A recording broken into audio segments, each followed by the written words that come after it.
I'll jump out. Yeah, we all know this guy, he's a friggin' ass. Yeah, he calls himself a doctor, but he hasn't passed a science class. But even though he says that evolution was just a made-up claim, yeah, I don't know about you, but that is fucking lame.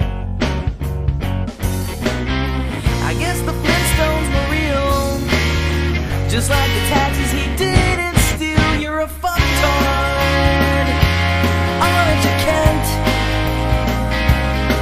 You're a fucktard, aren't you, Kent?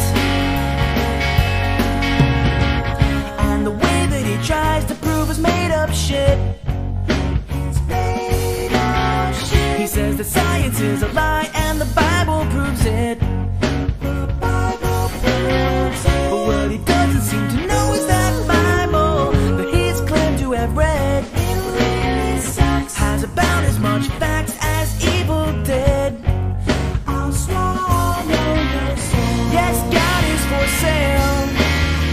I hope that you fucking rot in jail. You're a fucktard, aren't you, Kent?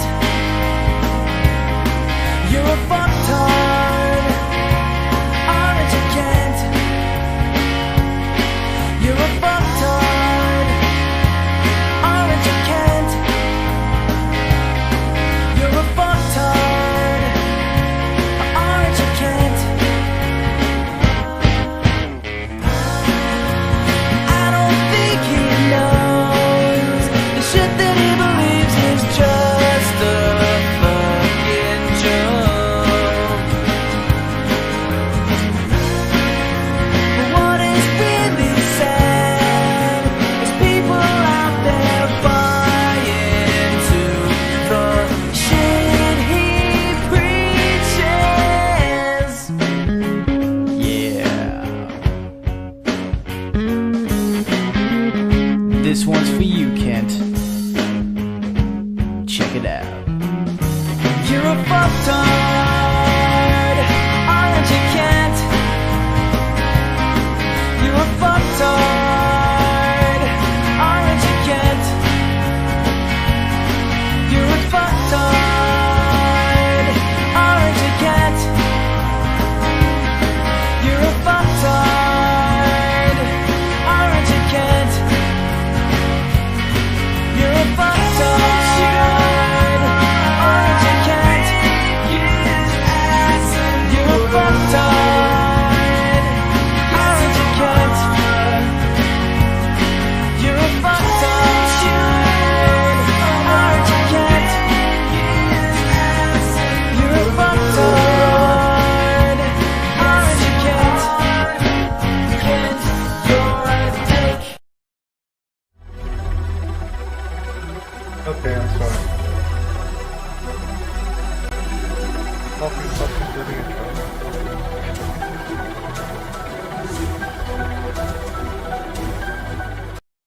And we're live.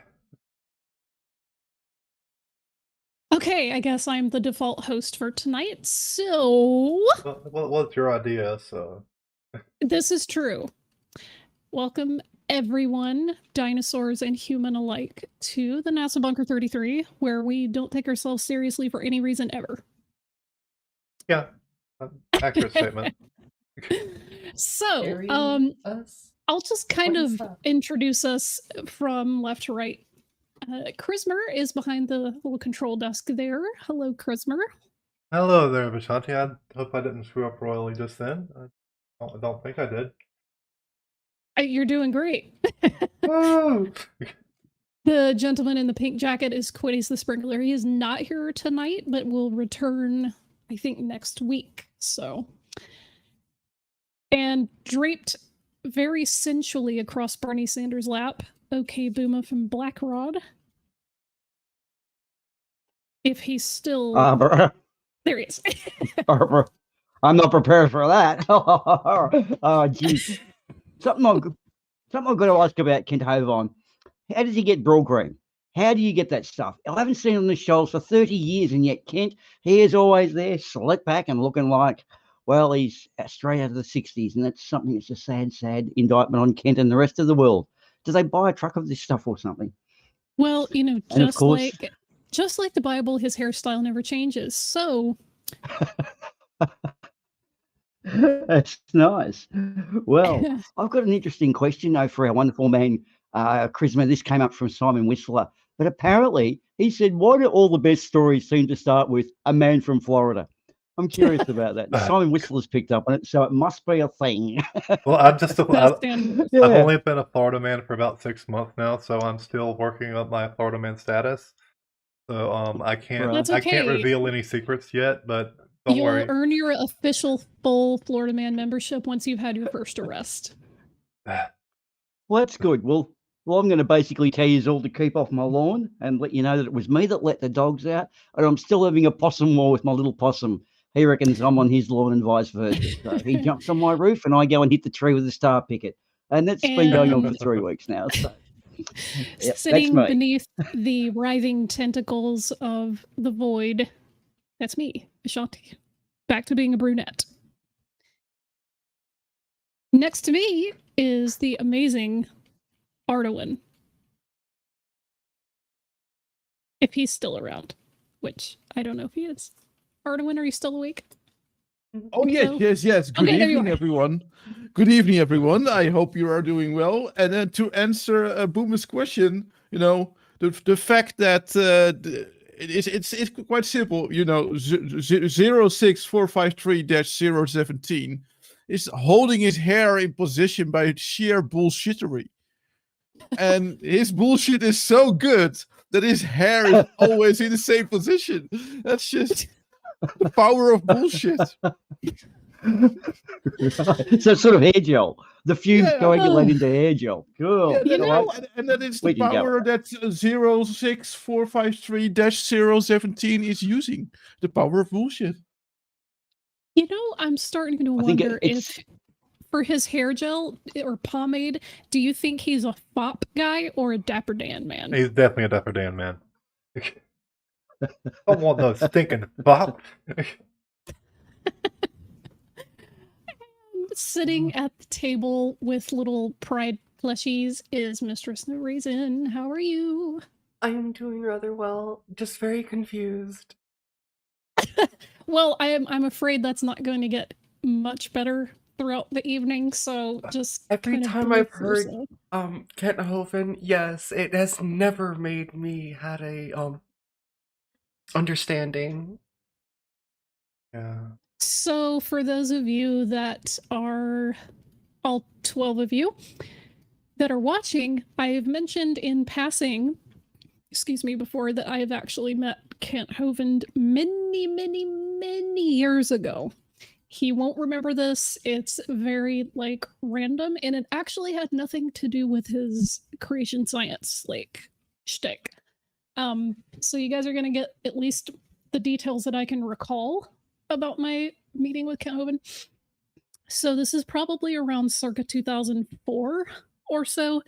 The person I was dating at the time, we happened to be in Pensacola for some other event that we were going to. And I remember we had gone, hey, you know, if we're in Pensacola, let's go down and see if Dinosaur Adventureland's open. Why not?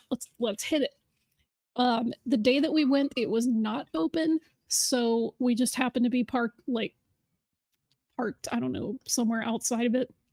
And lo and behold, the man himself comes out, starts having a conversation with us, and invites us in for, you know, just friendly chat. And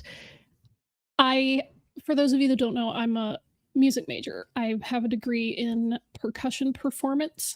So he found out that we were musicians, that myself and the person I was dating are drummers, percussionists. So he goes, well, hey, my wife Jo teaches, you know, piano lessons, and sometimes she uses a little snare drum to keep rhythm while her students practice. Would you be willing to take a look at it? And I'm like, yeah. So we went in and basically had a conversation with him and his wife Jo, well, his then wife Jo, about just all sorts of random stuff while I sat there and tuned the drum and made it sound not like garbage. And that was my Kent Hovind story.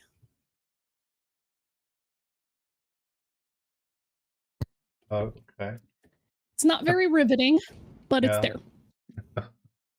So, yeah, it's one of those random bizarre things that have happened to me throughout the bizarre adventure that is my life. But Chrismer asked me something before the show that got me thinking. He was like, Vishanti, why is it that just now, after all these years, you finally got a hate boner for Kent Hovind?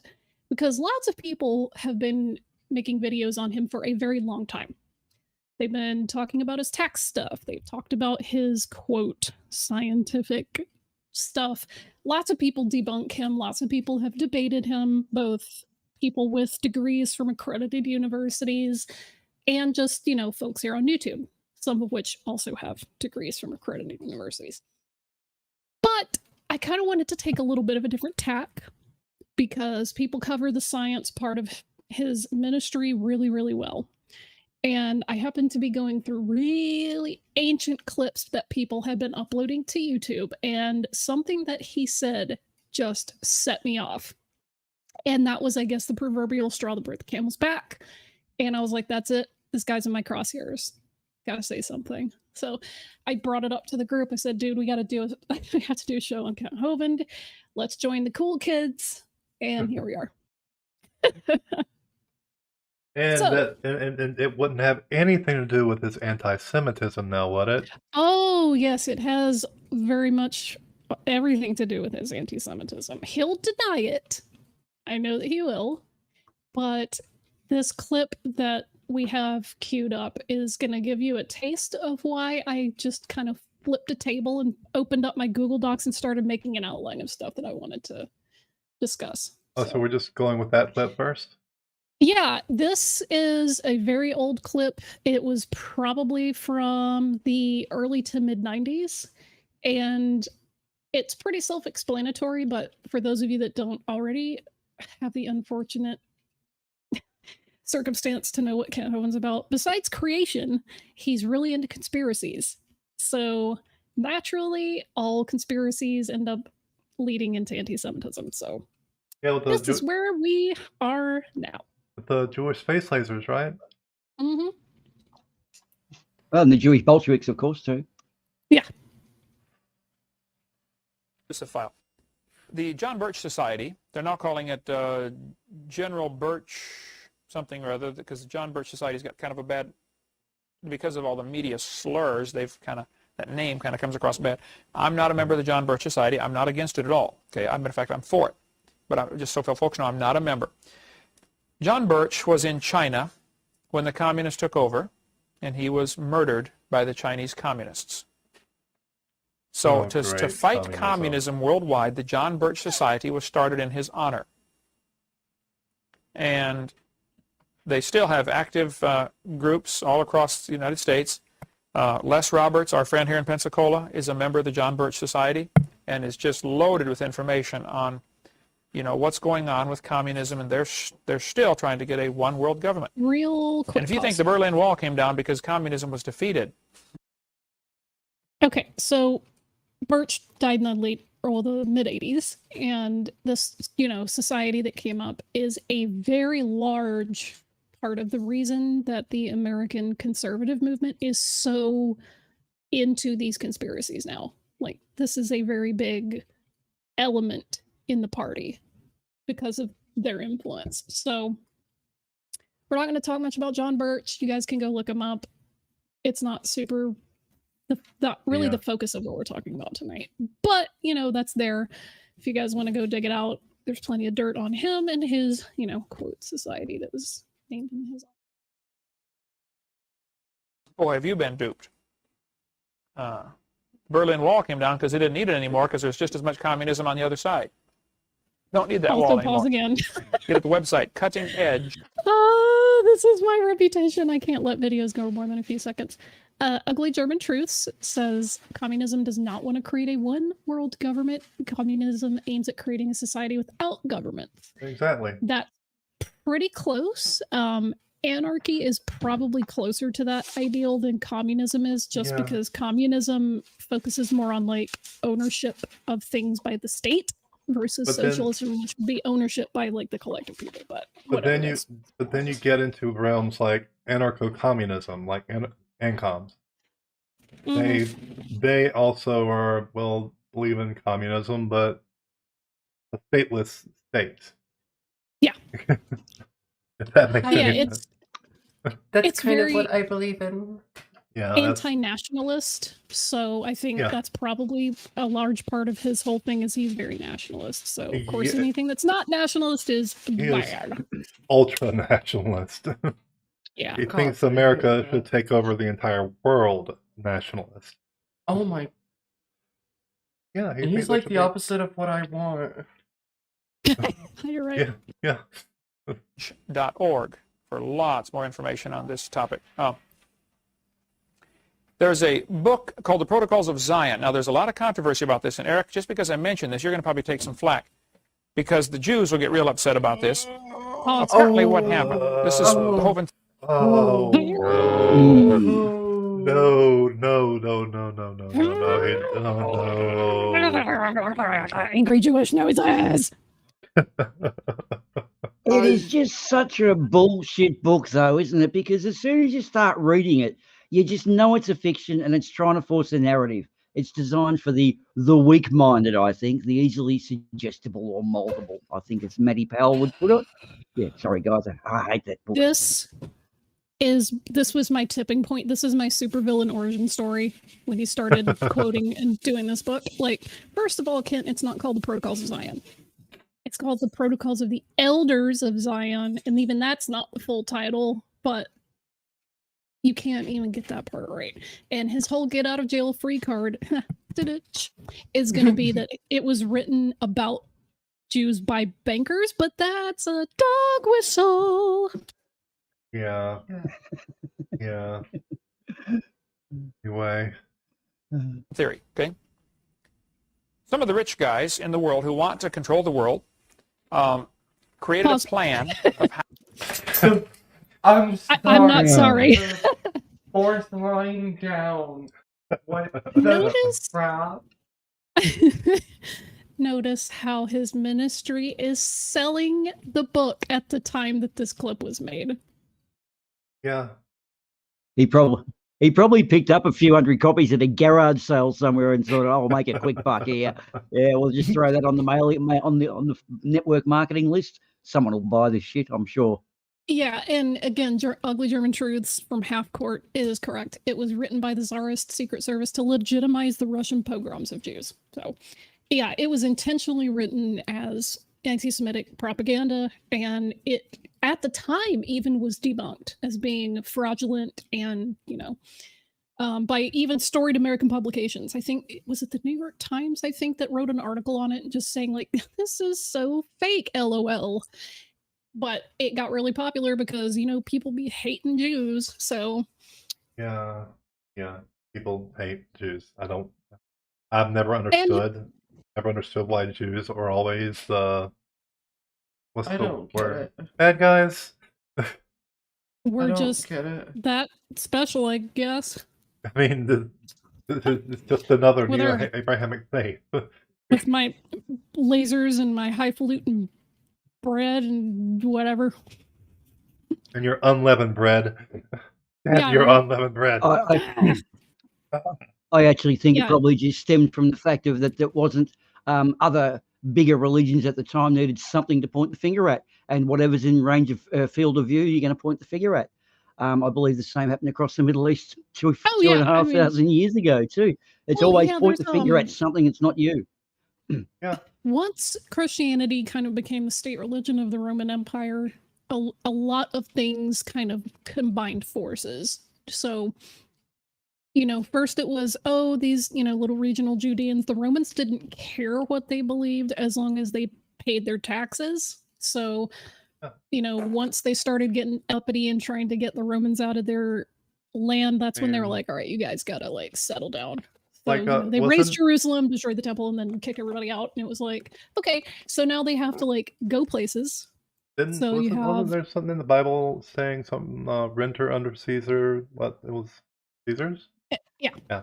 I know. Well, Kent, conveniently ignores that verse. But anyway, Yeah, he does. long story, you guys can read about medieval and, post-Roman history. So he'll quote What have the from Romans ever protocols. done for us? Oh, Yeah, sorry. he'll quote from protocols and will not critically evaluate it. He just takes it as, being fact, like whatever.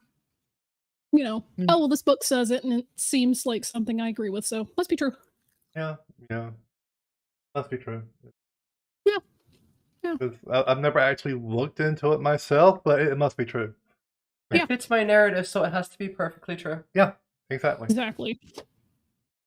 How Aqueducts. to gain Aqueduct.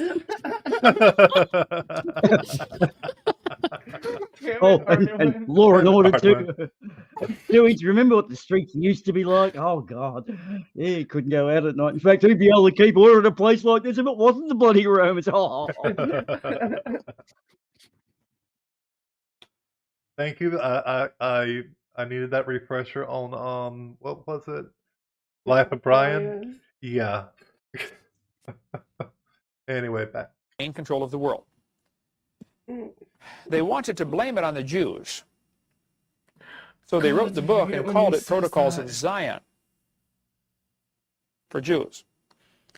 Some of the leaders of the New World Order are Jewish, okay, but I don't think all of them are, to my knowledge. Okay, I'm pausing Some of them are, but not all of them. I'm pausing because Vishanti would say pause right now. It's almost like you know me. Every single time that he says the Jews, it pisses me off. Yeah, because me he too. says it I with know. such hostility. He's like, I the love Jews. the Jews. Oh. You know what? Tapper Dino in the chat says, just take a look. It's in a book. Racist rainbow. But yeah, Yeah. only some of the New World Order's Jewish. Like, not all of them, but just a few. Just a few. Just a couple. How many, Kent? Are we talking 5? Are we talking 50? Are we talking 100? 250? Like, how many? There's probably also some I don't know. atheists. There's also some atheists and some communists. Well, don't you know, atheists and communists are the same thing. All No, non-Christians socialists are the and same. atheists are the same thing. No, that's what you think, but here's the thing. Communism is a religion too. He probably actually thinks that. I wouldn't doubt it. I really would not doubt it. Because they worship Marx and Stalin. Oh my god. Also, he thinks evolution's a religion, so yeah, he probably does think that communism's a religion. He does think that evolution is a religion. Knowledge. But the purpose was to write this book to tell everybody what's going to happen, and at the same time, protect yourself in case this book gets discovered by the wrong people. And sure Who enough, are the wrong people, Kent? the wrong people have it. I have it. I'm definitely one of the wrong people. Never mind. So if I can get you a copy of the Protocols of Zion, I've got it in my computer right here. I could call it up. It's like 80 pages or something. So if we Yeah, I love how he has it in his computer, yet that one time he needed his computer. Like, I'm thinking about 2016, 17. He was going to do a debate with someone online, and he could never figure out how to run his damn computer. The epitome of boomer. Yeah, pretty much. But not boomer. But not boomer. No, boomer can actually run a computer. Not boomer. We're talking No, I about a can't. boomer. No. No, it's easier for people to drive over and show me than for me to fix it. That's the way it works. We just pretend. It works. But yeah, I love how he's selling this book uncritically just because he's like, well, it's not technically about Jews, but it'll tell you about the New World Order, and that's basically the same thing. Yeah. You just simply print, or you can get it at any library, I think. If our printing cost would be, well, Becky, you could run copies if somebody wants it. Let's sell it for $5, huh?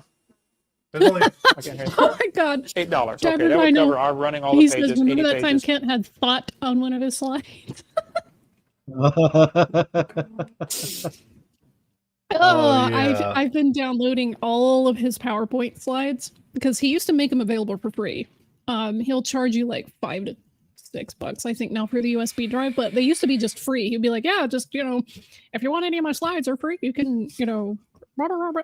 So I've got pretty much the whole thing, and I've been going through them frame by frame. So Dapper, if you happen to know what seminar piece that's from, let me know, because oh my god, that's gonna be a meme. Vish, when you do that, Kent Hovind, you make me cringe and laugh at the same time. I'm going to lock a jaw or lock some muscles. It's kind of, I don't know if it's good or bad. Stapling them together. $8 if you want one of those, or if you can get it at your library if you want. But here's a quote from the Protocols of Zion. Confirmation of Rathanel's statement came 20 years later in 1931 when, whatever this guy's name, a prominent member of the Jewish Alliance Israelite Universelle wrote in his Paris, La Capitale des Religions, the meaning of the history of the last century is that 300... I'm sorry.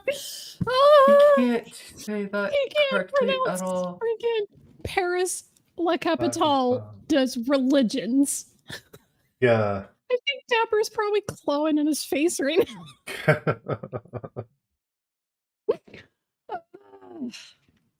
I cannot. I just think that it's interesting he thinks so much about that book that it's going to be at every library. Yeah. Yeah, you could just pick it up at your local library. Paris, la capitale des religions. Des religions. Well, okay, Dapper says that luckily his claws can't reach most of his face, so. You forget small arms. You gotta remember small arms. So I guess that anguished, vaguely reptilian screeching I heard was probably his cries of agony as butchered the French language. Yeah, I mean, I can't even speak. I mean, I am not good at French. I will admit that, but even I could read that. Yeah, and if where they struggle with they struggle with the twirly tongue. It's per la capitale de religion, which is that I fart in your general direction sort of thing. I notice Kent's accent. I can't twist the tongue. It's French. The name of the guy is not that hard. It's Jean Isolet, I believe. Yeah, so, Jean Isolet. I don't know why he just Isolet. I don't know why he thought that was such a big deal, but whatever. Well, didn't he say it's just a guy from Florida, so he said like Isolet or something like that. Hey, I'm from Florida, and even I know that's not how you say that. Yeah, he's not from Florida originally, but yeah. Where is he from originally? He's a northerner by birth. Oh, if I'm not mistaken. Damn, the northerners coming down to Florida, ruining the state. Everyone is a northerner to me. True. True. He's from Illinois. So Illinois. Apparently. Oh God. Okay, that's really definitely north. Yeah, that's really north. That's like the far north to us. I mean, sure, but yeah, apparently sure. Illinois. Anyway. I have a different idea of what constitutes like cultural north and geographic north, but yeah. Okay. Yes, I can agree with you, because the best way I can describe Florida is it's so far south that it's north. Yep. Yeah. The closer you get to the Miami Keys, the farther north it is. Yeah. Yeah. Yes. Yeah. Just saying. Anyway. Jewish financiers, all masters of lodges, rule the world. Interesting.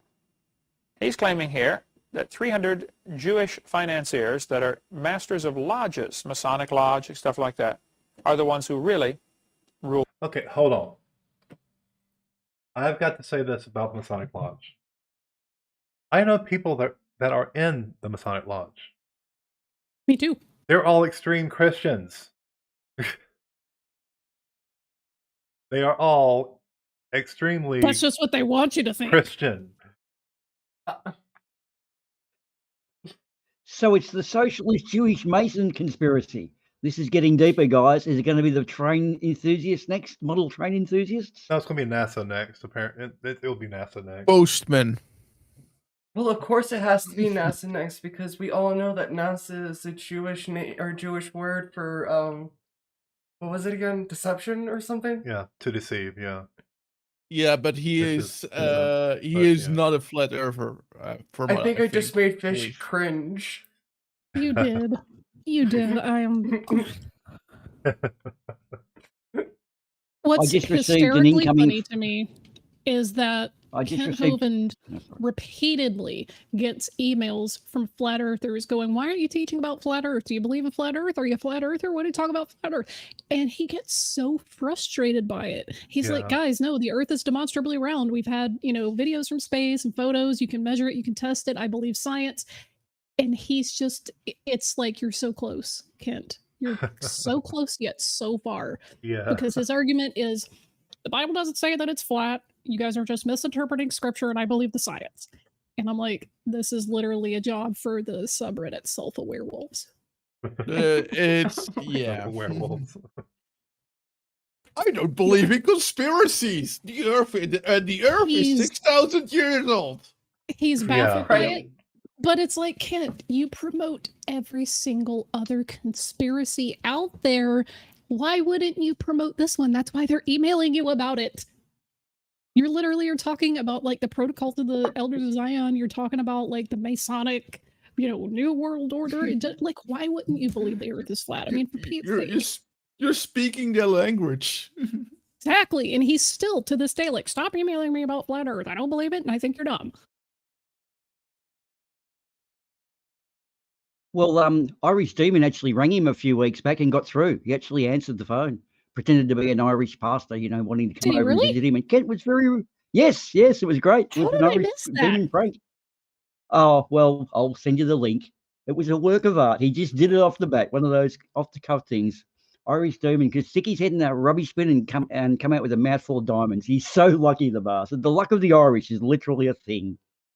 Yeah. Hey, just a quickie. We got a word from the post office. The post office just DM'd me and said, for Arduin, we have your address. I don't know what that means, Arduin. Perhaps be a little careful with the post office, okay? I'm sorry. The world. There's a book called The Committee of 300. As you read the book, you'll say, wow, this is what's going on, huh? These are the guys who want to control the world, and here's how they're going to do it. It's all spelled out right here. This, did I put in the front cover where to get it? Dr. Lauren Coleman wrote the book. Let's see. Ocular enhancers again.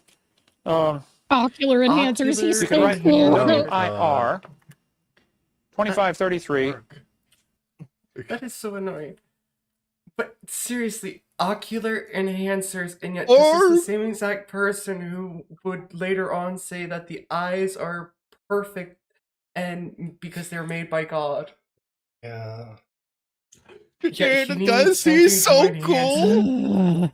He said, oh, he called his glasses ocular enhancers. Oh, he's so naughty and cool. Oh. Ugly Geometry says, witness the perfect creation of the Creator God.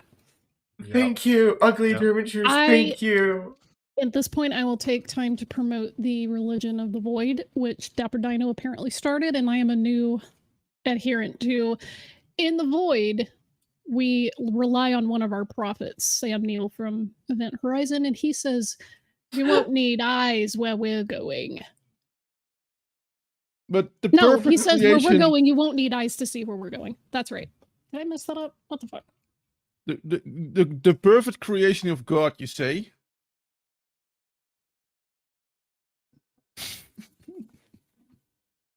Yes, Don't no, know where that's that what he was. going. No, the eyes. That was Oh, yeah. that Oh, Yeah, was because eyes are supposed to be the perfect Perfect, yeah. thing from made by God because they're complex and everything like that. And I'm just sitting here going, "Wow, you're right. Well, That's why I've- you need an ocular enhancer." I've heard Kent say, like, well, you're in pretty good shape for being a copy of a copy of a copy of a copy. I've always wondered, here's my big poser I love to bring up. Why does God have legs? He doesn't need them. Like, you don't walk anywhere. I wouldn't be walking anywhere if I'm omnipresent or whatever it is. So, yeah, that's my question. Well, no, He if won't you're answer. omnipresent, keeps omnipotent, saying- and omnipotent, then yeah, wouldn't need to be anywhere because you already were there every time you were there, you are there. You will Yeah. be there. Yes. You have been, you will be, and you are there. Yeah. Everywhere. Correct. All at once. So therefore, legs are totally redundant. But whenever I ring him up and ask, he says, "How did you get this number?" and hangs up and changes his number again. So I'm just, come on, mate. Just a simple question. I keep telling you that is not the appropriate use of the Company's phone. The Lost Ark. Thank you. It's my Yeah. Lost Ark. North Carson Street, Suite J-118, Carson City, Nevada, 89706. Becky, make a note, if you would, for me to put that address on this 5A slide 343. Okay, and it's off the back of the book. I'll put that on here so folks at home can watch that.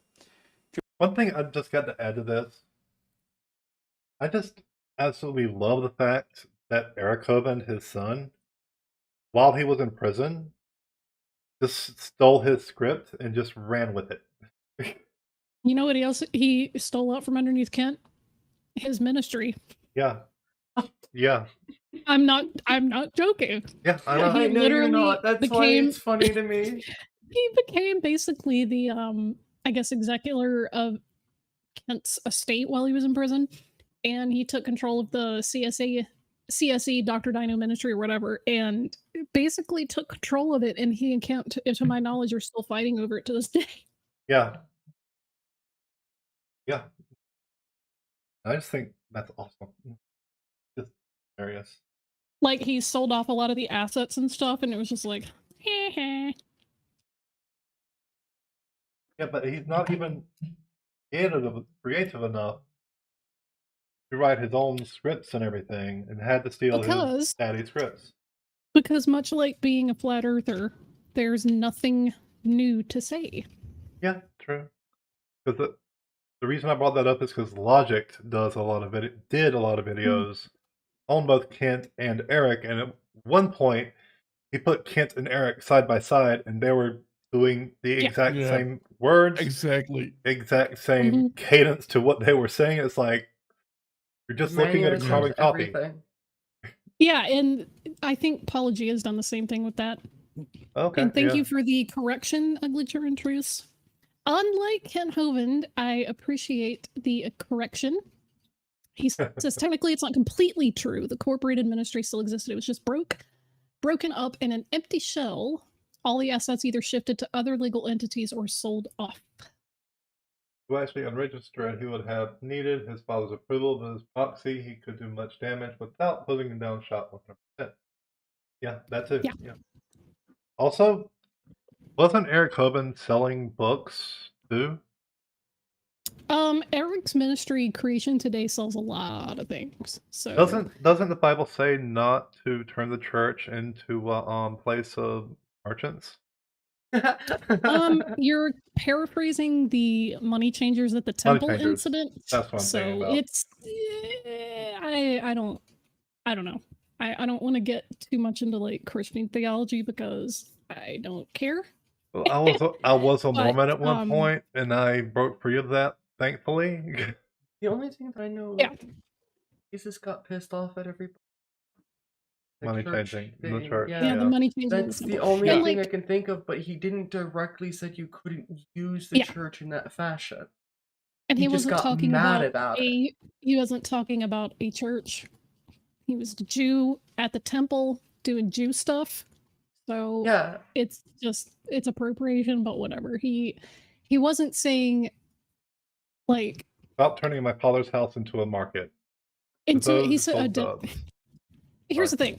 If there are 3 pilgrimage festivals in the Jewish calendar where you have the guys of the household, they leave their house and they go up to Jerusalem 3 times a year, and there are certain offerings that you are supposed to make. So the whole money changing thing happened because people wouldn't travel with like a sheep or a group of sheep and birds.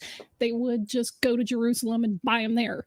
And that's perfectly practical. But apparently the issue is that the regular people's money wasn't going to work. They needed special super like temple money.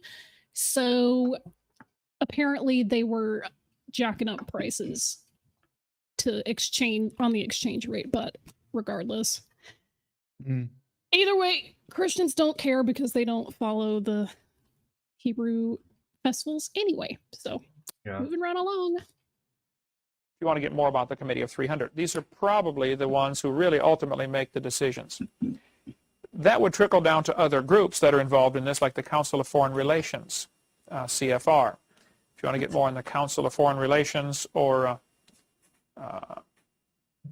some of those, you might want to get any of the books by Des Griffin. He's really good on this topic also. We sell this one, The Fourth Reich of the Rich, in our bookstore. You can get it, but he's written lots of other books like Descent into Slavery. Oh my Des Griffin. God. I think he's written Yeah, I know. Right Fourth Reich of the Rich, right? Rich. Right? It's Work literally hard. anti-Semitism's greatest hits. Seriously. That's not. That's the. Does he also The cup did is he, the dog whistle. Oh did, God. did he also sell the Turner Diaries?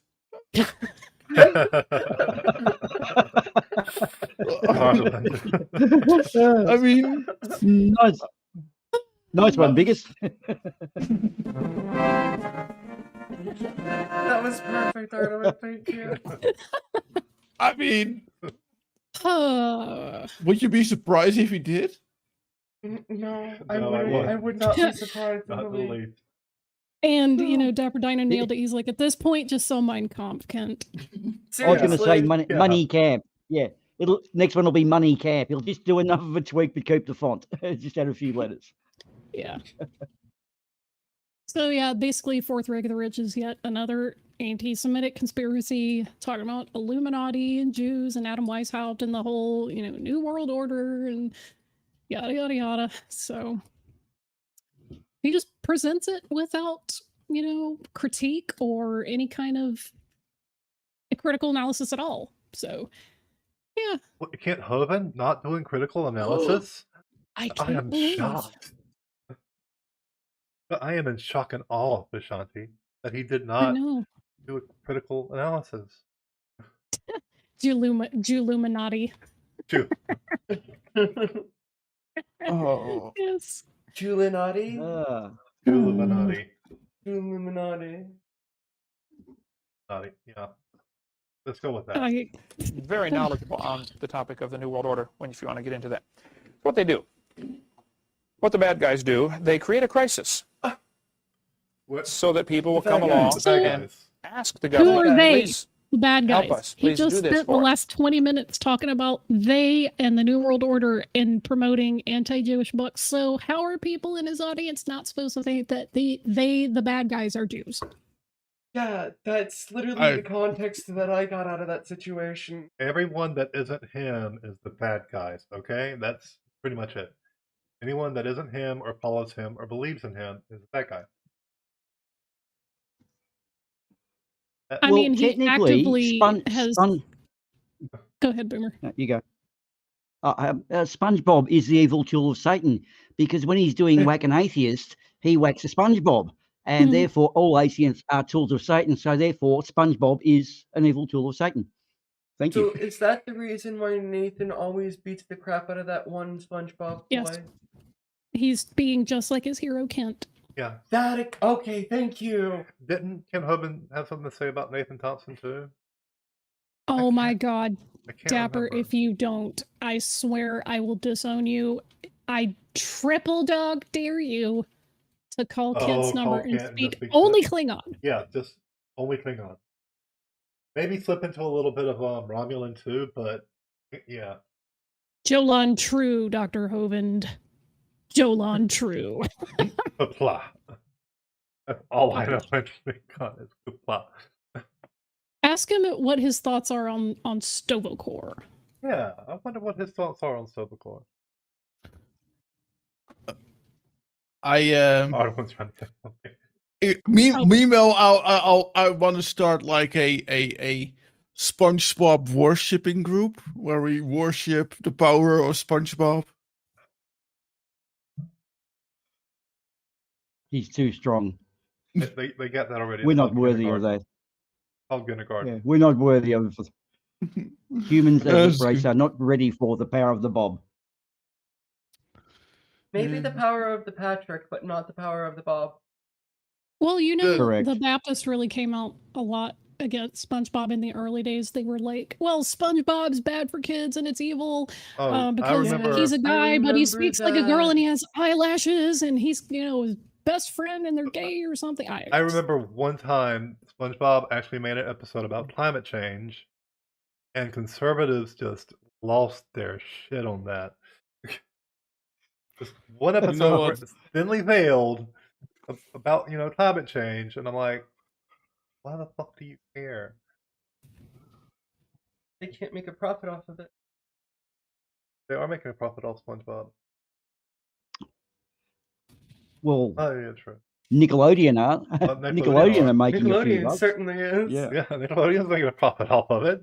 They're making a massive profit. Yeah. Yeah. And the answer is no, there is not a kids show that the Baptists did not come out against. Good point. VeggieTales. Yeah, no. No, I- at one point in time they attacked VeggieTales. Yeah, they said it was too liberal.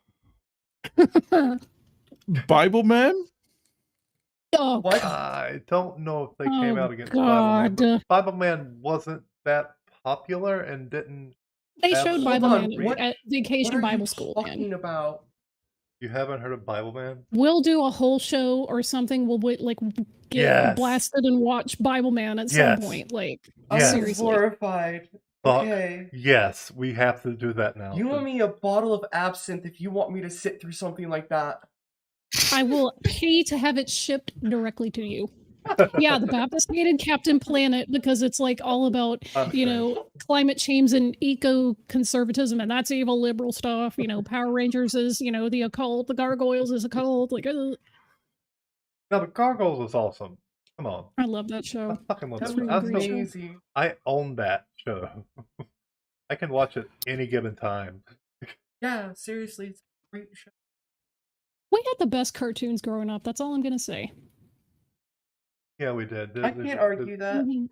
I still find it amazing that Disney ran Gargoyles. It's like, Well, the 90s were a different time. Everything was edgy, so. yeah, but I still remember Yellowbeard from the Gargoyles. 90s. It's Gargoyles, one of the most awesome shows on TV at the time. Just like Darkwing Duck. Yes, let's get dangerous. Darkwing Duck. Love Darkwing Duck too. They came on right after Gargoyles. Laten we lekker link gaan doen. Oh no, sorry. That's the Dutch version. Which is two Oh, syllables off the excellent. Klingon version. Now he's had the best cartoons though. Anyway. Oh, Anyway. that just okay. That's a phenomenal YouTube channel right there. Just every '90s theme song being sung in Klingon.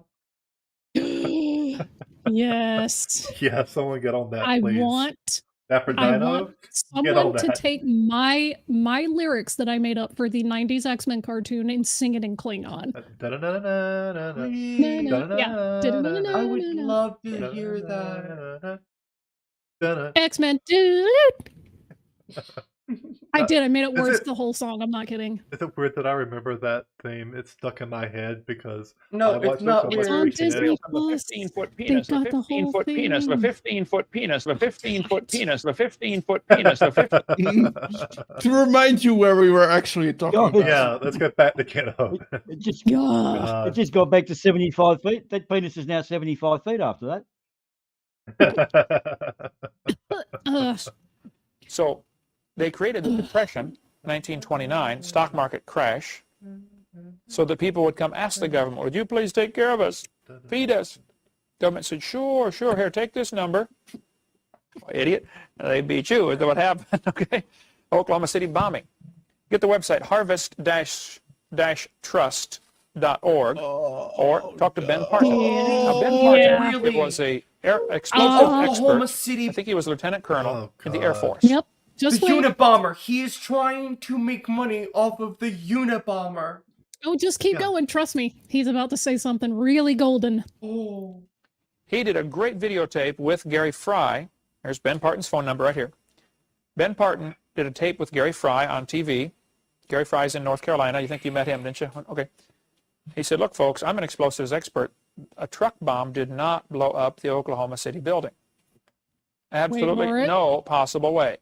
That building was blown up from inside, probably C4 explosives wrapped around the pillars. Because an explosion in the truck is not going to knock all these pillars out.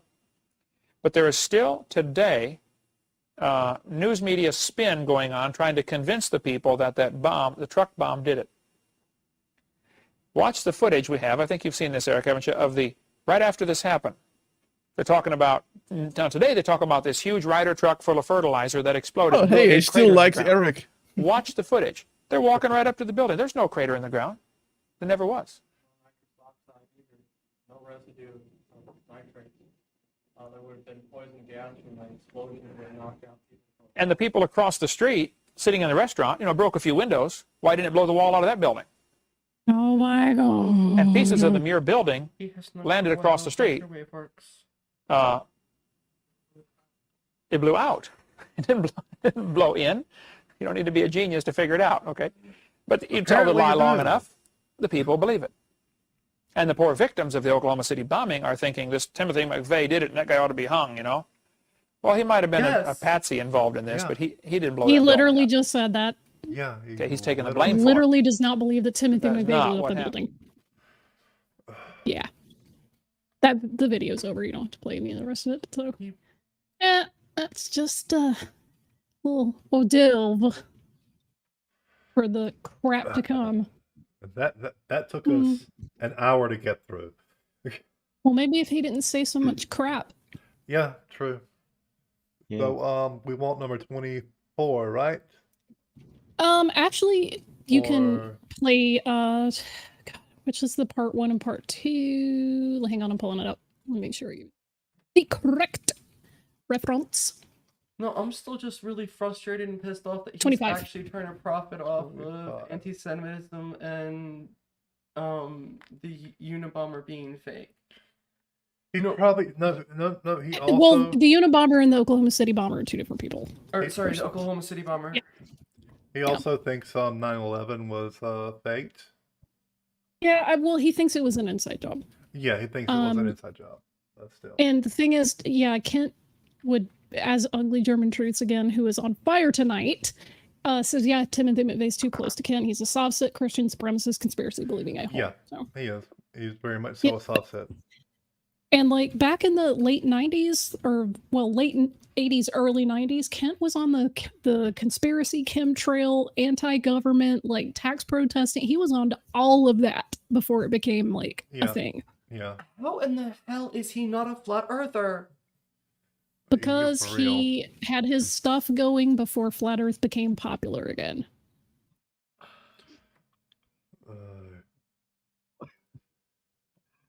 Anyway, that's fair enough. If he had started when the flat Earth had become popular, he probably would also be a flat earther. I can almost guarantee it. I can pretty much guarantee that. I mean, it's honestly but so just a would matter of Ham. timing. So would Ham, by the way.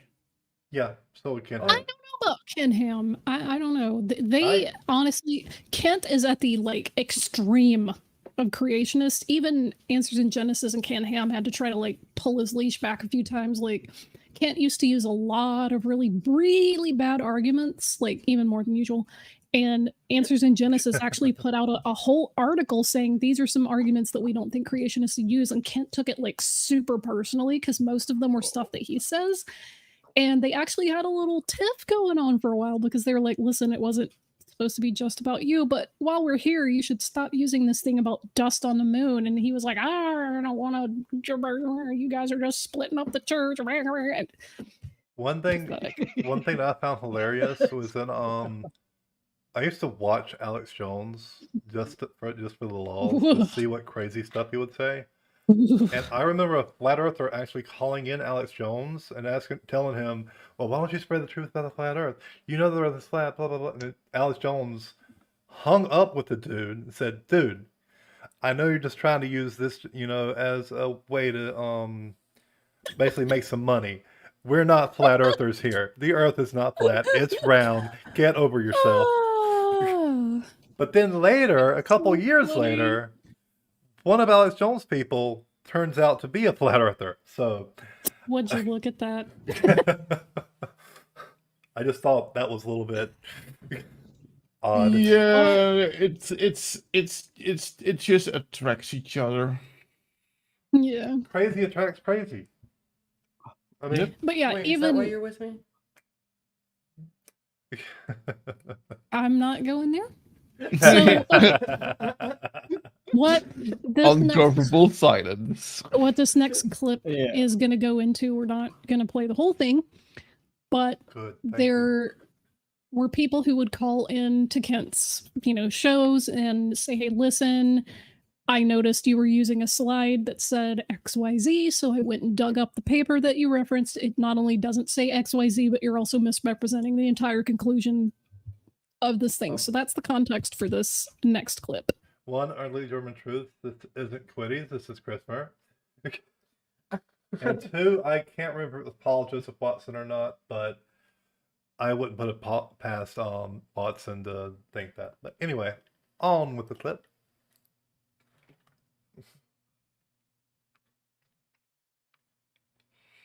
"1975, a baby mammoth was found frozen.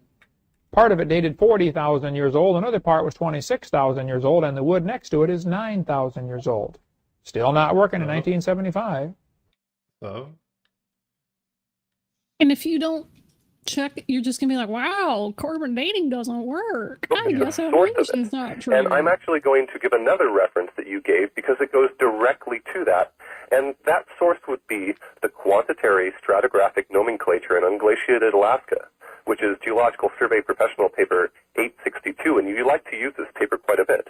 I've seen I use it 4 or 5 times. I have 7,000 slides. I don't know if quite a bit's good. I've got the paper here. I've got the paper in my library. It might take me a minute to find it, but okay, good, because I've got the paper right in front of me right now. Okay, No, I've actually got all your sources right in front of me right now. Okay. And so that's what I would actually like to go over, because in your seminar debate, again, number 7, in your seminar tape number 7, you say that baby Dima was dated at 4,000, or I'm sorry, at 40,000 to 20,000, and at 9 to 10,000 years old, and you say that that source is found in the Geological Survey Professional Paper 862, which was printed in 1975.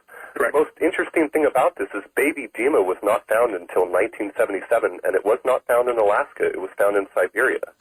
So why do you say that Geological Survey Professional Paper number you 862, guys. which is talking about Alaska, says they found baby Dima when baby Dima was... So they're going to go into a few more details, but Kent says, oh, this one mammoth has 2 different dates that conflict with each other. And this caller's like, nope, I've got the paper. It doesn't say that. And by the way, the mammoth you're talking about wasn't found where you said it was. It was found in Siberia. So cool. 2 years after Yeah. the paper was written. Funny, huh? Come to the part where we Yeah. throw our heads back and laugh. Ready? Ready! I had to throw that in there. But wasn't also, found until 2 years. notice what happens before the guy has even begun to quote from his source and take on the fact claim. He goes, hey, this is the information you use in your slide. And Kent immediately goes on the defensive. Well, I have 7,000 slides. I might use it sometimes. Kent. Yeah, can't. Just can't. Can't. Can't.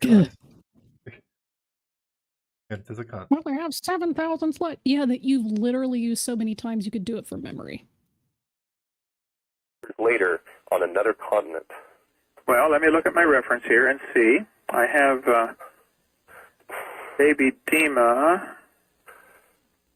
He's And of acting course, like it he is doesn't possible know that exactly what sometimes this guy's references talking can about. be wrong, and you Or can the reference can be reprinted later. Exactly, Ken. Okay, Why are you I researching these references and finding out if they are correct before you put them on your seminar tape? First of all, let me say, if there's a mistake in my seminar and you're pointing it out, I appreciate it, okay? I am definitely wanting to be accurate. I would like the same thing from you, where if you find a mistake in a text... I have not made any claims yet, so, I'm not even... if some of the things I point out in my seminar part 4 about lies in the textbooks... Flip it on him, like, immediately, well, I want the same thing from you. And he's like, I haven't made a claim yet. Yeah. Incredible. Just so fast. Concerned about accuracy in my seminars, I would point out, first of all, mine are not tax funded, okay? Nobody Wait pays a second, any tax dollars to do this. We're getting totally off topic here. I'm trying to. Well, okay. When did taxes come into this? Like, This person never even mentioned that he was being tax funded, or he even blatantly said, no, I don't have any claims, so how can he be tax funded? No, he means that he's using it as a pre-defense because he's gonna say like, yeah, the claims that the sources you have are all tax funded, and you know, therefore, you know, oh, government bad, and my claims are from true religious conspiracy sources and therefore more accurate. yeah. I want to know when taxes came up. It was so fast.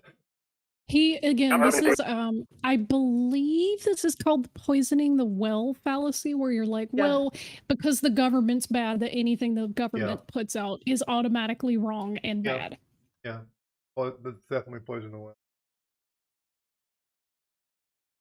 This is the bigger picture. I'm telling you, thank you. If there's a mistake, I will correct it, I assure you. I'm seeing that now as professional paper set. I may have the wrong reference there, and I'm looking for a geological professional paper now in my library, but I don't know.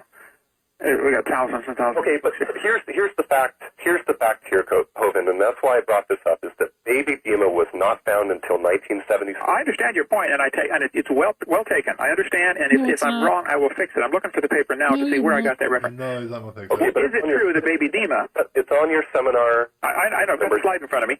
Is it true that baby Dima, regardless of the reference? Okay, I may have the wrong reference, but is it true that this mammoth gave two different dates from the same mammoth by two different carbon dates? Well, no, it's not true. What did occur is that the samples from baby Dima were sent to many different laboratories, and some of those samples were preserved in a preservation fluid which had carbon in it. So some of those samples were actually wrong to begin with because they were preserved with something that would give them an inaccurate date. Yeah. Okay, so are you saying, I don't want to put words in your mouth, it is possible that a carbon date will be wrong because of contamination? Yes. Yeah. Okay. Is it possible that some of those that you have accepted as right maybe because no, I mean, that's the whole thing here is weird. I'm gonna summarize the rest of this clip because it tends to get very technical. The long story short is they talk about how to calibrate, you know, the mechanisms they use for carbon dating. And the caller uses the example of snails, and the snails were alive, but yet the carbon dating readout came out as some, you know, really super high number. And they're like, wow, that's not right. What's going on here? Long story short, they found that there was a higher amount of carbon that had been contaminating the samples, so it was skewing the dates. And Kent, instead of taking this and applying it in context to, you know, mammoth remains and things like that, he goes, so that means that carbon dating can be contaminated with extra carbon, therefore carbon dating's not reliable. And this, you can just hear the caller like face palming, like just, you can hear it. And he's like, no, Kent, this is explaining why it is that sometimes you have creatures, mostly marine animals, that come out with higher carbon dating ages because the samples of carbon around them have been absorbing from their environment, and it's contaminated them. So he obviously misses the point with that. We don't have to watch the rest of the clip, but that's basically where they talk about it, you know. And he's like, this isn't something you have to take my word for. You can call any of your local, you know, facilities that do carbon dating and ask them how they calibrate it, and they'll tell you. So they go into how we accidentally discovered that some of the Egyptian historical chronologies were wrong because we carbon dated artifacts from different periods of the Egyptian empire. And we're like, wow, this one seems super wildly out of date. What's going on here? And they learned because of the Hyksos invasion that some of their calendars weren't, you know, correctly aligned. So that was kind of a happy accident. And let's see, Dabradito says, It's times like this I wish I had ape arms so I could punch my monitor in frustration at Kent. Well, Dapper, why don't you just do that thing Godzilla does and like balance on your tail and slide and then like kick the monitor? Raptor kick. Raptor kick. So this next number 24. You don't have to watch that. It was just another clip about carbon dating. It basically repeats the same crap So that which he's been one? talking. We'll go ahead and go with the lawsuit. Lawsuit. Yes, the lawsuit. Lawsuit. This is the first thing on my monitor. Dapper, is that your cousin?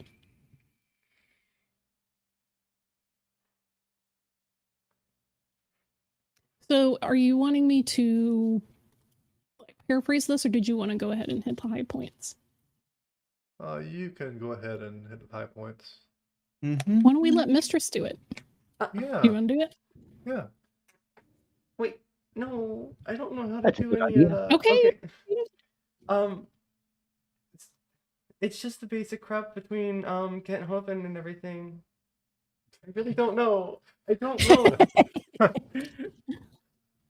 See, when it comes to Kent Hovind, I just kind of go, okay, this moron again, and try to keep on just walking right on by.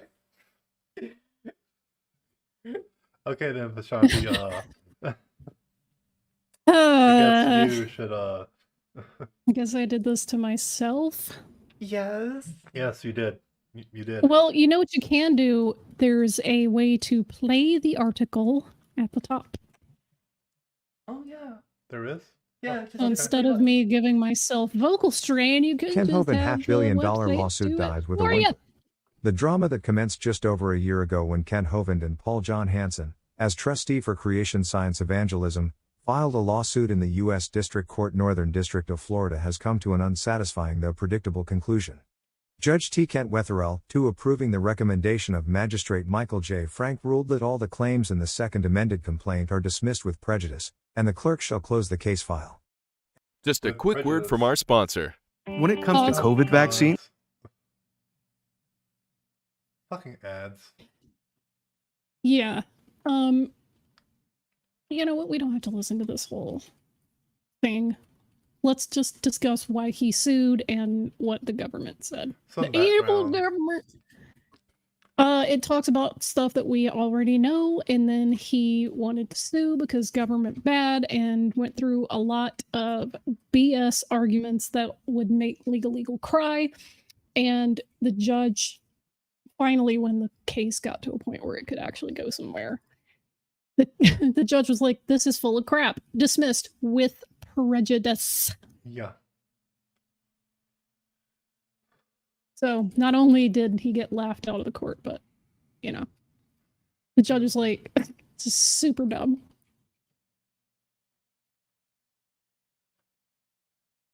Blank space. We don't. So, okay, how about we stop lying to students then, since we've already talked about the lawsuit, apparently. Yeah. I mean, there's a lot of different, I mean, that was super easy, fairly inconvenience. well, there's a bunch of different lawsuits that he's gotten involved with. I have a lot of way the too records from many. Escambia County on it, but yeah, and as Dapper says, with prejudice means that he can't refile, so he just wants to waste people's time. You're gonna have to do it a different way. Yeah, basically the judge said never come back. You're right. Over German truths. That's basically what he said. Mhm. Yep. I do love that he used the word the sovereign citizen. Citizen. That's quite I clever. love how even back in 2006 he was getting booed. Yeah. He's been on this for at least since like 1987. Yeah, he's been doing this a long time. If I can give him any credit for anything, it would be his tenacity in continuously doing this. That or he's just too stupid to give up. I haven't figured out which. Well, he's an idiot. He's definitely an idiot.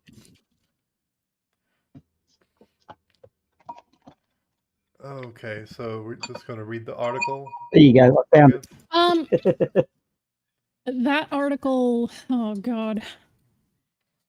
By the Truth in Love Ministry. Sure. Okay, I'm only going to read a little bit of this because it pissed me off.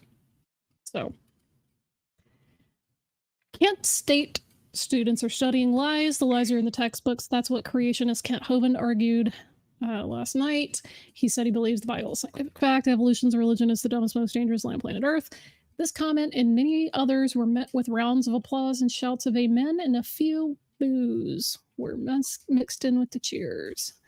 Kent was invited to Kent State to dispel, quote, lies in the text box.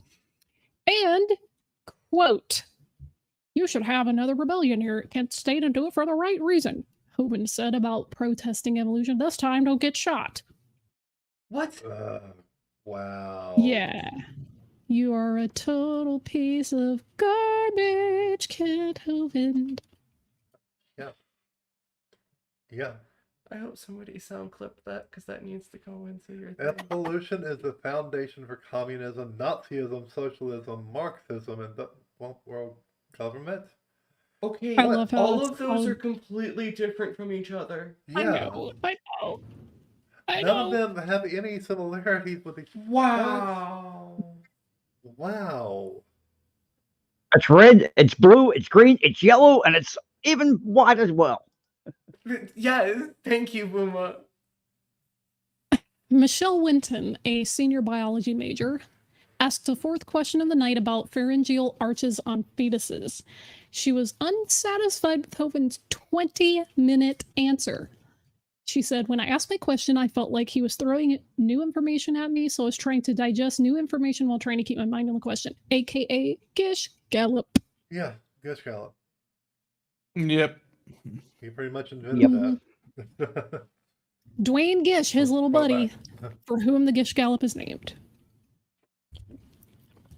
So, the Hovind intended to make this a debate, but none of the professors would debate him. One of the professors declined and said that he felt it would be unfair. He said he thought the debate would be one-sided because of the heavy publicity from creationists. And, quote, if this is a rah-rah session, I can expect padded questions. Oh, like the debate between Bill Nye and Ken Ham? Yeah. I still think Bill Nye should have said no. Just seriously. Yeah. I mean, there's a clip of Bill Nye doing I think it was in Florida. Yeah, it was in Florida at the University of Florida. Why is And Eric showed up. Eric showed up and he got like the last ticket and was in like the balcony or something. And he actually asks a question and Bill Nye sniffs him out pretty fast. Yeah. He's like, are you troubled by evolution? And Eric was like, well, yeah, I just think blah, blah, blah, blah, blah. And I don't think he knew that was Kent's son, but he knows a trap question when you ask it. So yeah. Hovind said he invited 4,000 professors across the country to debate him, but only 100 have accepted the challenge. Yeah. Dappers debated him, for those of you that don't know. Yeah. Mm-hmm. He says he enjoyed his debate with Hovind. He admitted to not knowing what a dinosaur is. And no one was surprised. No. Also, I don't know how to search for what entity Kent may have taken out a federal loan for. I don't think that he would have put it under Dinosaur Adventureland. I'm going to try to do more keywords to find out if he did take a loan. But I am looking for that, so. But it's, yeah. It's kind of scary that someone like him has so many followers. Hasn't Collins Engineer also done a debate with him? I think so. That is a good question. On Modern Day Debate, I believe he did. On Modern, yeah. Yeah, lots of people have debated him. I mean, Professor Dave freaking annihilated him. Oh, Professor Dave handed his ass to it. So did Conspiracy Cats. Oh yeah. So I'm not prepared for that. I'm not prepared for that. That's the thing. Kent, he's just like every other creationist. He has a script. He sticks with his little catchphrases from the script. And if you actually ask him and press him for details on specifics, he can't answer. He'll just fall back on his tropes. Well, I'm guessing that those people who've debated him can probably have him on a first name basis, so they would call him 06452, whereas we would have to call him Mr. 017. So, yeah, truly honoured. So, I guess No, for it's Mr. Dash 17. I'm sorry. Mr. Dash 017. For those of you that aren't in the know, Kent's quote dissertation was made available by WikiLeaks, and your girl went and downloaded it and read through a large part of it, and it is so bad. It is so bad. It's not formatted properly. There's no proper title. There's no table of contents. There's no bibliography. There's no footnotes. There aren't any proper citations. There's no original research. There's no literary criticism. It's just a Is it even personal letter. paragraphed properly? It is double spaced, which I'll give him credit for. Okay. So, But the anti-Semitism part, though. This well, article you gave me, ready to dive into it? God. That's the one from SPLC, right? SPL Center, yep. Oh, Southern Poverty Law Center. Yeah. This is one of the very few organizations that I will support monetarily. I really like the work they do, and they have amazing resources for people who want to become informed on anti-racism and anti-Semitism, things like that.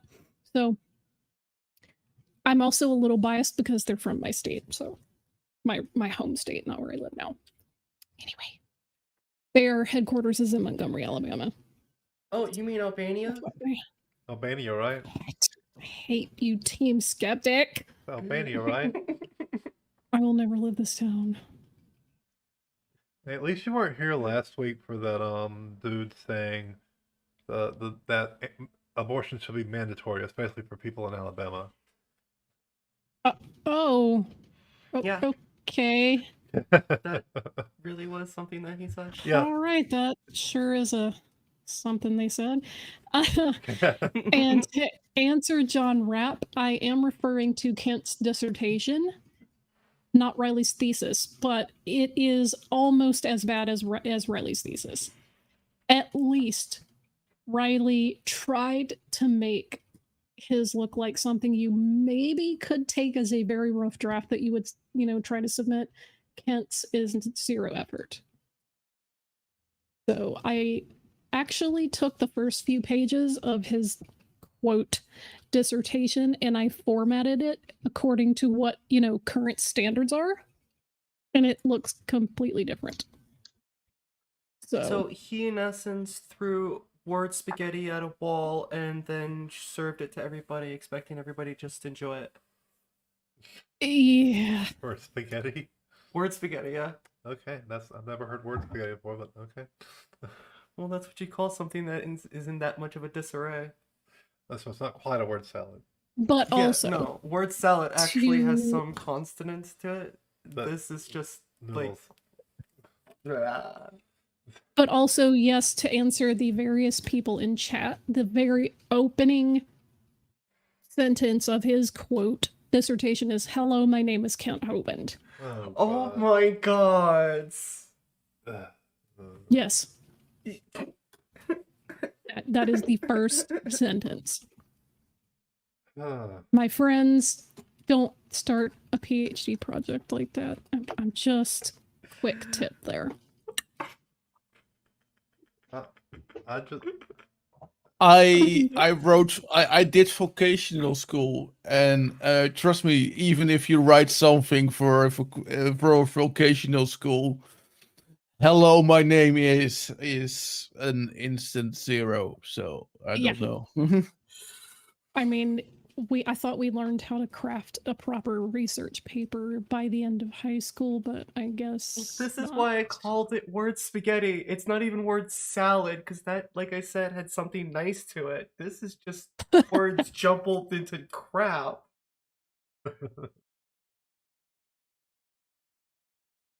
Well, yeah, I do want to plug about 3 channels off the top of my head right now if you do want to delve into more of the science side of this, because I'm more focused on his, conspiracy beliefs, his New World Order, and, anti-Semitism, his Sovset crap. He believes in chemtrails, all of that stuff. That's more of where I'm going to focus my attention. Being that I do have all 7,000 slides of his now, I do want to fact check all of his sources. So if any of you are up for some teamwork, feel free to message me on Discord or leave a comment here and I will, connect with you. Because this is not something that's going to be a 5-minute project. I'm looking for anyone who's done part of this work already. And Logic, Apologia, Dapper Dino, 3 people off the top of my head that you guys should go watch because they do excellent takedowns of a lot of Ken's bad arguments. So, and they're bad not just because the claims are bad, but his argumentation is bad and dishonest. So I've got cold weather and plenty of time coming up, being winter, so I'll jump up for that. So there's your hand up. Also, Ugly German Truce made a reference to Cool Hard Logic and Potholer 54, who's also done some excellent work on attacking his lack of fact. Pothole was actually one of my favourites. And yeah, Ugly German Truth, Logic did do a great 13-part series. Both Kent Hovind and his son Eric. Apologia has a series on Ken Ham. It's called Ham and Eggs. It's pretty Yes, great. yes, I love that Ham one. and eggs, ham and eggs. Yeah, it's Flipping yes. That's actually how I found out about Gina Marie Hovind Hill. Oh no! Well, it's from Logic, so we can thank him for that. Oh, Gina Marie, bless her heart. Gina Marie is just, oh, what God? What is wrong with her? Bless her heart. She's trying so hard. Okay, so I'm just gonna read a couple quotes from Kent, and we'll wind it down a little bit because there's so much out there. This is mostly kind of an introduction, but the conspiracy quotes. Back in 2006, he said chemtrails are designed to lower the population. Apparently, one of the goals is to spray so that only genetically modified food will grow. Yeah, that's how pesticides work. Hold a second. Okay. Hold a second. Oh, I'm not reading the article you have. That's not how it works. That's not how any of this works. There. I'm reading from a list of his quotable quotes. Yeah. Yeah. So this is from an email exchange. Let me pick a good voice. Quick, pick an accent so I can do the person asking him. Cockney. God, I hate you so much. Okay. What you do feel about the so-called flu season that comes around every year? Is it the flu season real and all these flu shots what they think? I don't give any medical advice, but I would say my opinion is, to me, it's a hoax. Certainly there is a flu, and certainly flu goes around, but I would never get a flu shot for anything. Last year, they had an older population freaking out about trying to get their flu shot. I-26 in Hendersonville backed up for miles last year. Are the shots necessary? Well, I would say no. Or is the government getting people of all class systems and status ready for a communist-like lifestyle with the approach of the New World Order? I would say yes, probably. So they will be used to the lines and the fear they can't get along without a government. That's correct. There are those that want everyone dependent on the government. I just say your Cockney accent is perfect. It was a little shaky, but thank you. That was amazing. I loved it. Thank you.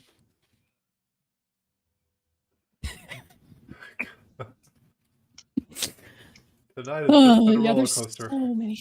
so many quotes. One world government is coming very soon. I think they're going to worship Lucifer, and I think there are not very many people who realize that the Catholics and the Muslims and the Masons are all tied up together at the top.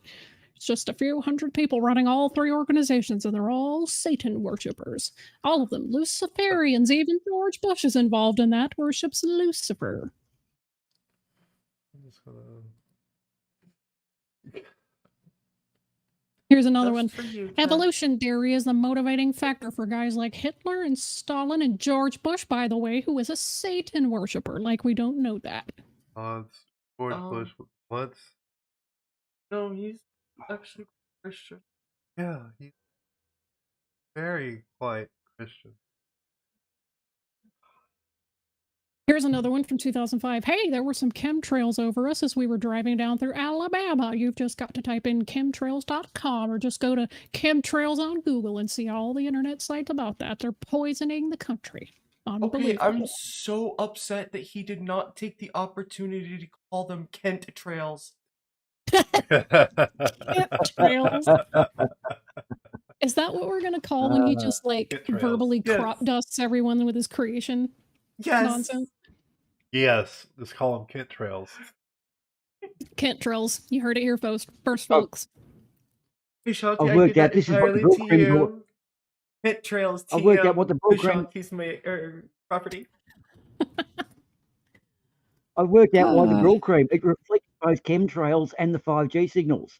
The reflecting issue is the light, and the chemtrails don't absorb into the brill cream. That's why he does it.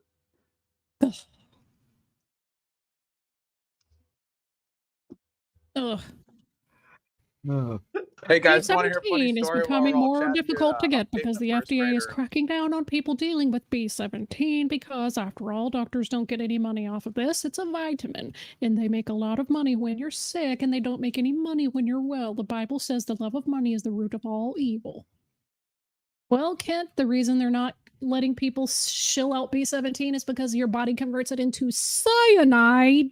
Wait, did he say the love of money is the root of all evil? That's the proper quote, yes. He said that. Yeah. Then why was he avoiding paying taxes for several years? And because that's what he got put in prison for. Listen. He can't pay taxes. That's God's money. Yeah, exactly. the state has Render nothing unto to Caesar do that with which the is church Caesar's. ministry. Render unto Caesar's that which is Caesar's. Listen, I've learned many things over the last year and a half, but one of the most important is that pointing out the hypocrisy of conservatives is a futile effort. Point. I would love for this to be like the West Wing, where you could just pull out a gotcha card and own everyone, and then everyone claps. But honestly, it doesn't work that way. They don't care how many hypocrisies you point out because they've already rationalized it. So yeah, sadly, yeah. Also, here's a great one. One of his early sermons from the 90s. Quote, American capitalism has helped finance the communist takeover of the world. Someone is going to answer to God for this. Quote, like, God, I wish capitalism Bottom line, was financing not gonna happen. Not gonna happen. No, not gonna happen. Not gonna happen. Facty says that Kent trails are just water. Just water. Water.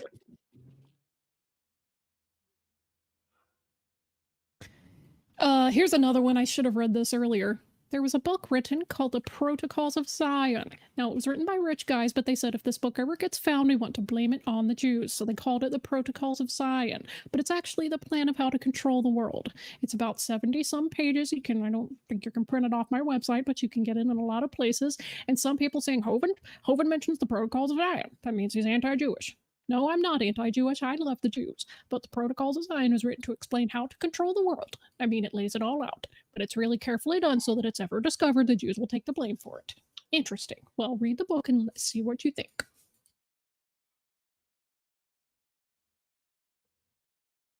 Wow. I love the Jews. Yeah, the way he said that was just... Yeah, I mean, the whole thing about modern American conservatism, and especially like philo-Semites, is you pump all this money into these Israeli, organizations and people that support Zionist causes, and it funds human rights abuses. No, I'm not a Zionist. How'd you figure that out? The whole point is that right-wing Christian evangelicals want the end of the world to get here really soon. And the only way it's going to do that is if there's a very specific type of war happening in Israel. Because to them, Jews are cannon fodder for the apocalypse. Yeah. Like, as soon as this war pops off, the rapture's going to happen and all this other crap, and then the end of the world and Jesus comes back and, da da da da. So they don't care what happens to the Jews. They don't even believe that the Jews are saved. So it's kind of ironic, but yeah, we're cannon fodder to them. So sure, they love us because they love that we're going to get our asses handed to us in their, fantasy end of the by world. the talking trees.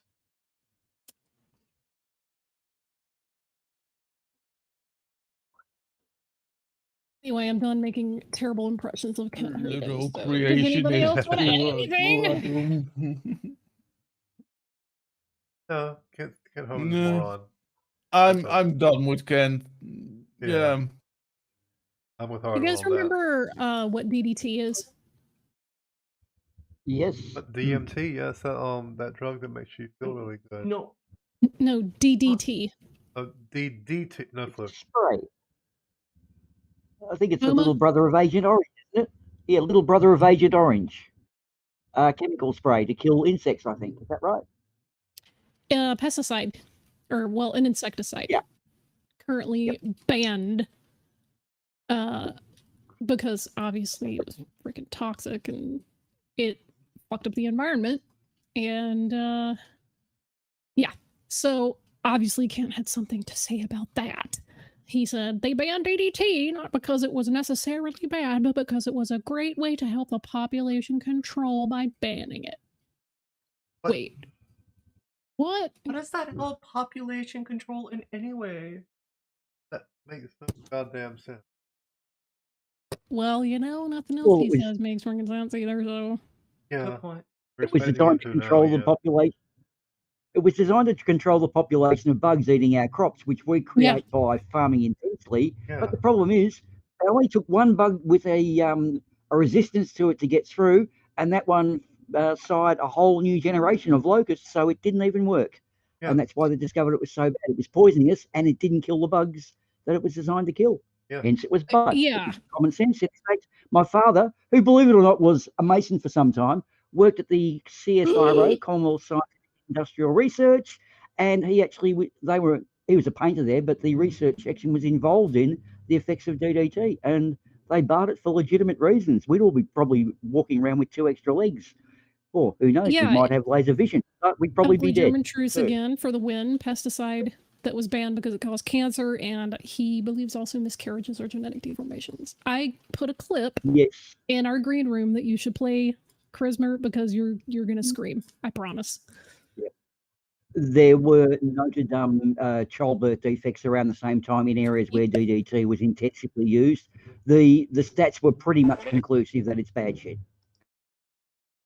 Oh, God. This is a lovely old clip. Here we go. DDT is so safe you can eat it. Treated with DDT remain effective against mosquitoes for about 3 months. The Africans at first are not very impressed. Some are afraid that the DDT will poison them, while others suspect some sort of witchcraft. The entomologist calls for a bowl of porridge. This is sprayed with the solution in full view of the audience. Later, she died. He now eats several spoonfuls of the mixture to show. God. Oh, God. This is like Mr. Burn, the 3-eyed fish, Mr. Burn. This dude's like, you dumbass white folk, I ain't eating that DDT poison. Fuck out of here. Kipkoy is the chief spokesman and states his objections with eloquence. He says that the new medicine is a bad poison that may exterminate the whole tribe. Yeah, because it kind of would. Because it did. It actually was a Yeah. poison. Yes, we're from the future and we know what happened. But I also another thing with chemicals like that, if they're found to be bad in Western world, they'll offload them into third world countries if they can. And there's a really good indicator. Asbestos was marketed under the term fibrolite and Hardyflex. They knew it killed you, but they just changed the name. Okay, this is not asbestos. This is Hardyflex. Its main constituent is asbestos, but we won't call it that. I'm gonna try for some XP here. DDT is an abbreviation of dichlorodyphenyl trichloroethane. I almost had it. It's let's see, an insecticide belonging to the family of organic halogen compounds, highly toxic towards a wide variety of insects as a contact poison. DDT prepared by the reaction of chloral with chlorobenzene in the presence of sulfuric acid was developed in 1874. La la la la la. Okay, all of that just sounds like things that I don't want. DDT We is have, colorless TT crystalline solid guy. that melts at 109 degrees Celsius, 228 degrees freedom units, and the commercial product, which is usually 65 to 80% active compound, along with related substances, is an amorphous powder that has a lower melting point. It's applied as dust or by spraying. It's in an aqueous suspension. But yeah, poisonous AF. TT guys in the chat saying it's not carcinogenic. It's to mammals, but it's dangerous to birds. But the problem is, TT guy, is the insects got an immunity to it, so it didn't achieve anything. It wasn't an effective insecticide. And look, it's got barred, mate. So okay, what you're saying there might be right, but either way, it's withdrawn. It's Actually, no longer and available. it is carcinogenic. It's slightly to moderately acutely toxic to mammals, including humans, when ingested. And there was a study where mammals exposed to DDT developed liver tumors. And like when they used it on rats, the female and male mice consumed it for their whole life cycle. The males were twice as likely to develop liver tumors. So it is categorized as a B2 carcinogen. Yeah.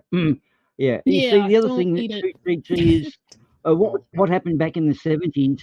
What they could just do is look at the effects and compile stats. They couldn't go into extended therapeutic good approaches because it looked bad.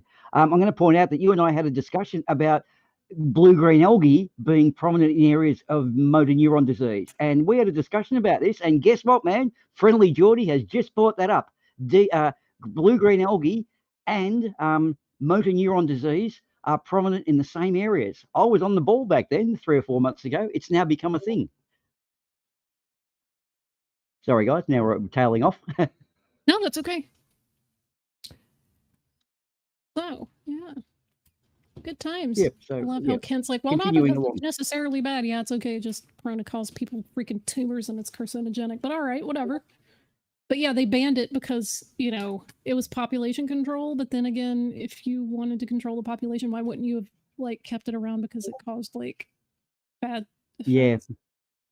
I mean, there's better ways of doing it. You would just poison the water supply, wouldn't you, if you really wanted to get rid of people?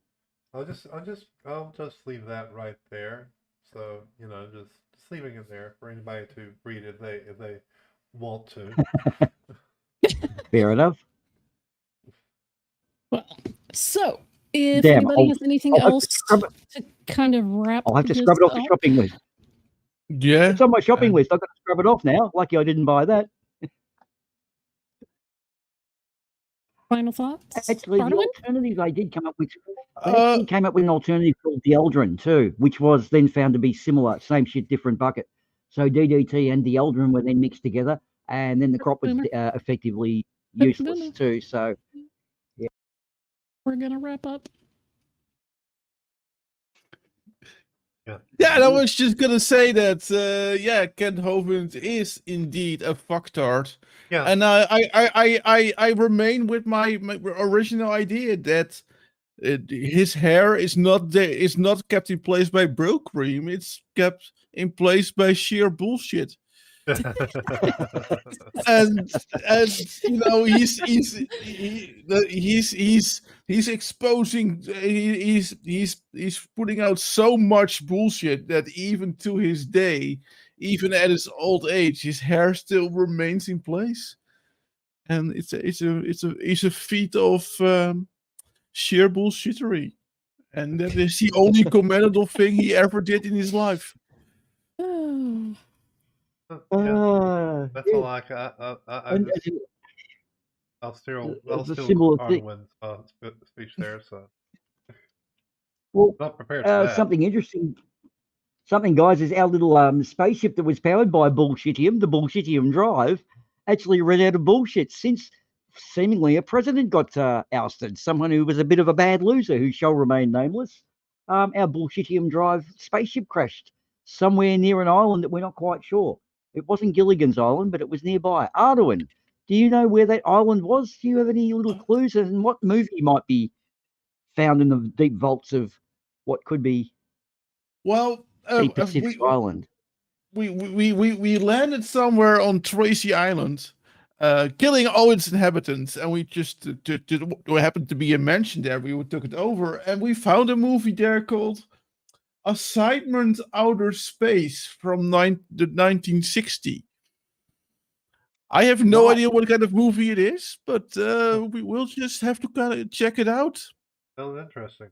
And we found some primitive technology, i.e. a cathode ray TV, and a setting that looks like it's from marionettes of the 60s. So anyway, we'll try to work out where that's from. Once we get the little diesel generators going up, we'll probably arc it up about 8 p.m. Wednesday UTC time for the Bunker 33 Euros edition. Wasn't that a wonderful shill there, the way I segued that in nicely? Yes, absolutely. Yep, brilliant. And if you ask us why we won't try to escape the island, well, it's not like we have like a spaceship or some other vehicles in our garage there. So we can't escape. We're stuck on the island.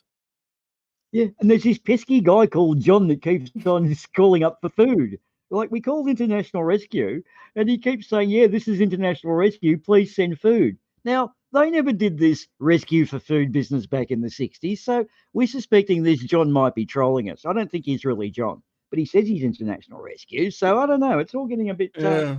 I mean, I think we're being scammed. How are we going to get food to him? It's not like we have a big red rocket in our under our swimming pool. And I've also noticed, right, this John guy, we've checked through the internet bills, and he's got Wi-Fi, and he's got a Pornhub account that's very similar to Heidi Klein's husband. It's up around 30 grand a month. So I don't know. I think this guy's taking us for a ride, mate. We might have to stop paying his Wi-Fi, don't you think? So anyway, Chrismer, do you have any final thoughts?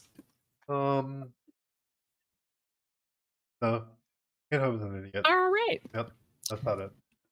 Fair enough. No reason? Kent Hovind is a fucktard. All right, agreed. Alrighty, and Boomer, final thoughts about this stream? Oh, Kent Hovind is still as dumb as I ever thought. Yeah, it was never going to really change, though, was it? He's definitely still not prepared for it. Yeah, so that's about it, really. He's out there. Pothole 54 is worth a good look at, too, because he does cover the topic very well. Also, climate change, too, is another thing. So he's really worth spending some time with in this winter. And I went to the furniture salesman the other day who said I could buy a couch that'll fit 5 people with no problems. The only problem is I don't know 5 people with no problems, so I didn't buy the couch. And that's going to be me. I'll sign off on that terrible dad joke. Thanks for having me again. And on that note, if any of you want to contribute or know anyone that may want to contribute, or if you know people who have already started working on fact-checking the sources that he lists in his slides, feel free to contact me. We have been NASA Bunker 33. Thank you so much for hanging out, and we will see you next time. Bye-bye. Bye. Bye, everybody. As always, keep smiling.